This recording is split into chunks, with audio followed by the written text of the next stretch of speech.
9 sampai dengan 10. Paling kanan sebelah bawah di musuh. Konsepnya disebut dengan ukhuwah. Apa namanya? Ukhuwah. Ukhuwah adalah mempersaudarakan satu dengan yang lainnya. Maaf, silakan teman-teman cek. Nabi datang ketika sampai di Yathrib. Yathrib itu satu di antara nama anak keturunan Nabi Nuh alaihissalam. Karena dia yang pertama datang ke wilayah itu, maka daerahnya disebut dengan daerah Yathrib.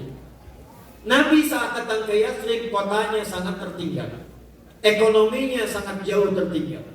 Orang-orangnya banyak yang ribut. Aus dengan Khazraj itu sudah 600 tahun tak pernah akur.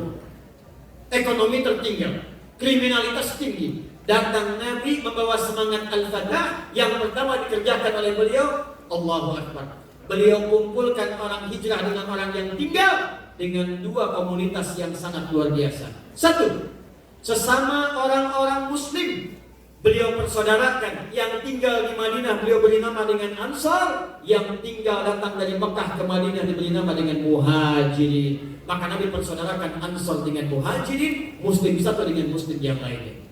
Tak banyak orang tahu apa yang terjadi pada saat itu. Bapak Ibu sekalian, kenapa disebut dengan Ansar? Dari kata Nasar, orangnya disebut Nasir, sifatnya disebut dengan Ansar. Ansar itu artinya memberikan sesuatu, menolong sesuatu kalau pada makhluk pada titik yang bahkan dirinya pun butuh masih diberikan kepada orang.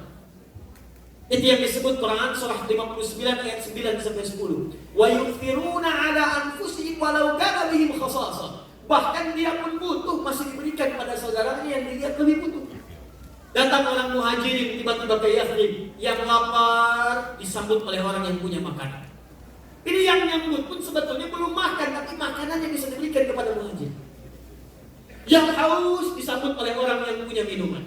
Yang dahsyat, Abdurrahman bin Auf itu jatuh fakir di Mekah, orang paling kaya di kota Mekah, hartanya dirampas oleh orang-orang Quraisy karena dia bertekad untuk masuk Islam.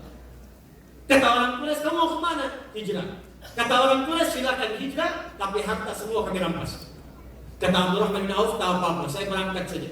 Kata orang Quraisy, silakan kamu berangkat, hanya boleh bawa pakaian saja yang melekat di badan. Allahu Akbar. Beliau kemudian memilih untuk hijrah, berangkat ke Madinah. Tapi yang repot keluarganya, Pak. Istrinya kemudian diberikan dua pilihan oleh orang Quraisy. Kamu ikut suami, tapi harta semua kami rampas. Tapi kalau kamu tinggal di sini dan ikut kepercayaan kami yang dulu, maka kami kembalikan semua hartanya dan kami bebaskan memilih laki-laki tertampan di kalangan Quraisy. Silakan nikahi, kami yang fasilitasi. Tahan ya. Saya tanya para akhwat dulu itu yang ada sekarang.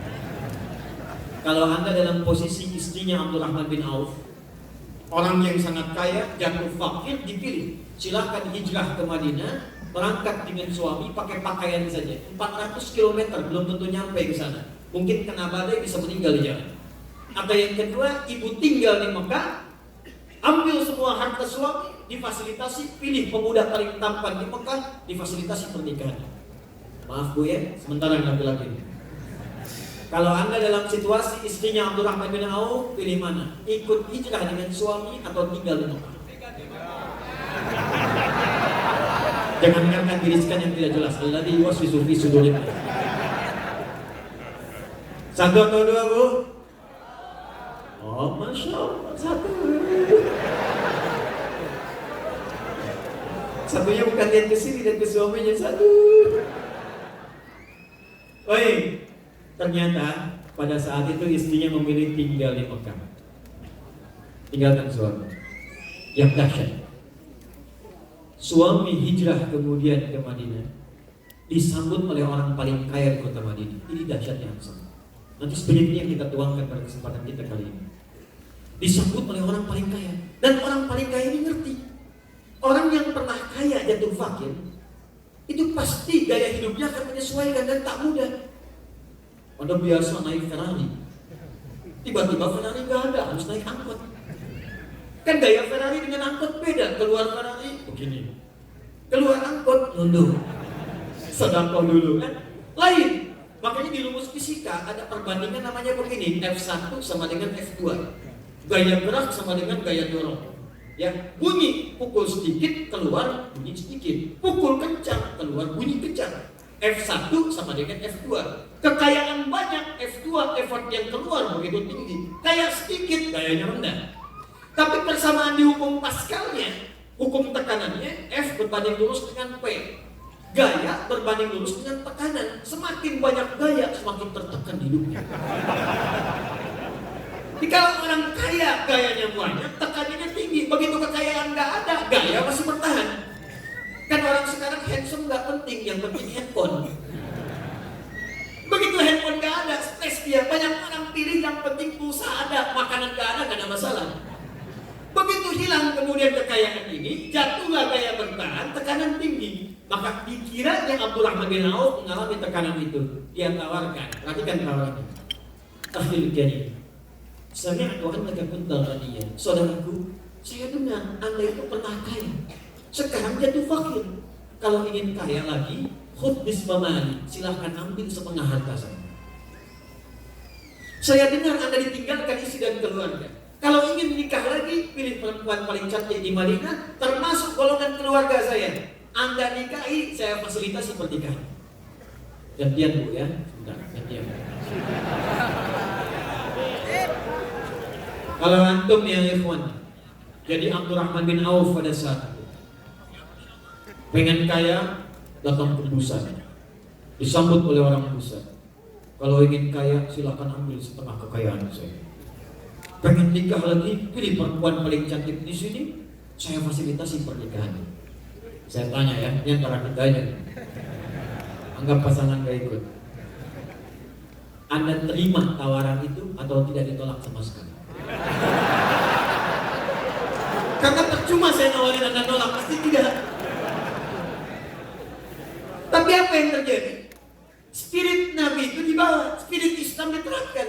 Apa di antara spirit yang dahsyat ini? Oleh Nabi diajarkan sholat sebelum hijrah ke Madinah. Itu sholat, nanti lain waktu lah, kalau waktunya masih panjang, nanti kita belajar. Ternyata semua gerakan sholat dan bacaan sholat itu ada maknanya. Jadi bukan cuma takbir sampai salam saja, bukan begitu caranya. Ada diatur Pak, kenapa berdirinya begini tegak, kenapa kakinya lebarnya selebar bahu, kenapa tangannya diangkat begini, ada yang selebar bahu, ada yang sedaun telinga, kenapa ruku harus lurus sampai dengan ke belakang, itu ada maknanya.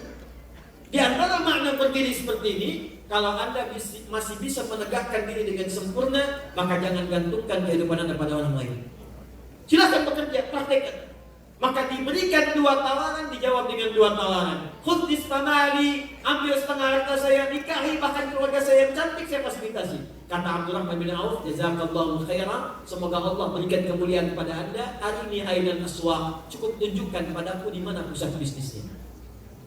Maka ilmu manajemennya dipakai pada saat itu. Hasilnya apa? 3 bulan berada di Madinah, berteman dengan orang Madinah yang pakar di bidang perdagangan, berteman dengan sesama pengusaha, dipraktekkan usahanya, 3 bulan jadi orang paling kaya nomor 3 di Madinah.